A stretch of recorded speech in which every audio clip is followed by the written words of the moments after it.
Hola curiosos y curiosos, soy JJ Priego, bienvenidos a Historias de la Historia, ese pequeño lugar donde se cuenta la historia de otra forma. Este vídeo no es una ofensa a la Iglesia ni al Papa, Dios me libre. Cada uno es libre de tener las creencias que quiera tener, sea católico, musulmán o budista, crea en Cristo, Mahoma, Buda o Maradona. Que cada uno haga lo que crea con su vida. Este vídeo es solo la constatación de un hecho histórico. ¿Queréis saber más? Acompáñanos.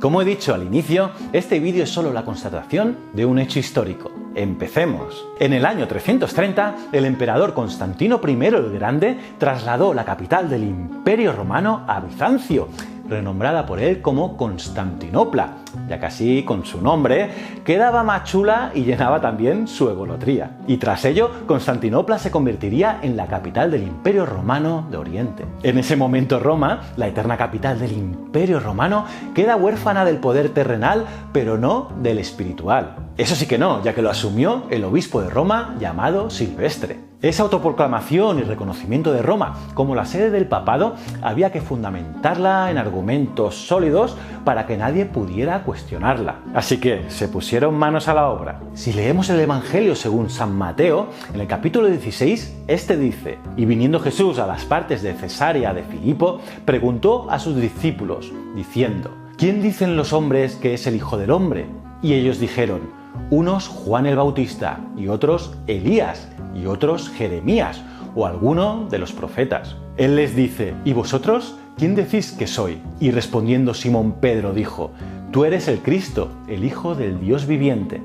Entonces respondiendo Jesús le dijo: Buenaventurado eres Simón, hijo de Jonás, porque no te lo reveló carne ni sangre, mas mi Padre que está en los cielos. Mas yo también te digo que tú eres Pedro, y sobre esta piedra edificaré mi iglesia, y las puertas del infierno no prevalecerán contra ella. De esta forma, según el Evangelio, se designaba a Pedro como el primer papa. Y aquí, hábilmente Silvestre, el obispo de Roma, sitúa a Pedro en algún momento en Roma para demostrar que la capital del cristianismo debía estar en Roma. Pero claro, de la estancia de Pedro en Roma no hay ninguna prueba, aunque tampoco de que no estuvo. Entonces, esto era o un flojo argumento o una gran mentira. Y claro, pues sabiendo que esta argumentación era un poco peregrina, buscaron una argumentación que no dejase lugar a dudas y se sacaron de la manga un documento, la donación de Constantino. Un documento que, ojo, en el año 1440 el humanista Lorenzo Valla descubrió que era totalmente falso. Pero para entonces el poder del Papa estaba tan asentado que nadie se atrevió a cuestionarlo.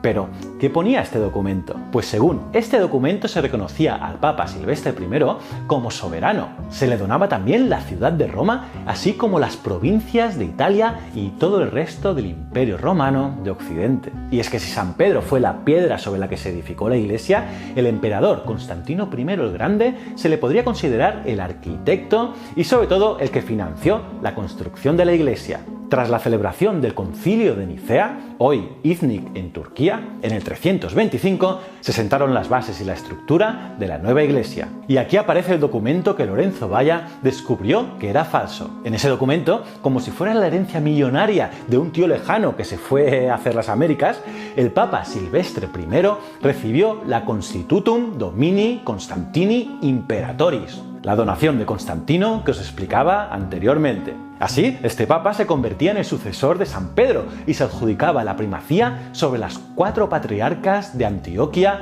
Alejandría, Constantinopla y Jerusalén. Y claro, también sobre todos los obispos del mundo. De esta manera, la Basílica de Laterán en Roma, construida por Constantino, mandará sobre todas las iglesias como cabecera. Además, las iglesias de San Pedro y San Pablo también fueron dotadas con ricas posesiones. Incluso los principales eclesiásticos romanos obtenían los mismos honores y distinciones que los propios senadores romanos. Tela, ¿eh? Pero eso no es todo. El supuesto documento decía que el Papa disfrutaría de los mismos derechos honorarios que el emperador, entre ellos el de llevar una corona imperial, una capa purpúrea purpúrea y, como no, también una túnica. Y en general, toda insignia imperial o señales de distinción. Y es que el emperador obsequiaba al Papa y a sus sucesores con el Palacio de Laterán de Roma, que, como os he dicho anteriormente, se convertiría en la basílica principal, así como también con todas las provincias, lugares y ciudades de Roma y de Italia o de las regiones occidentales.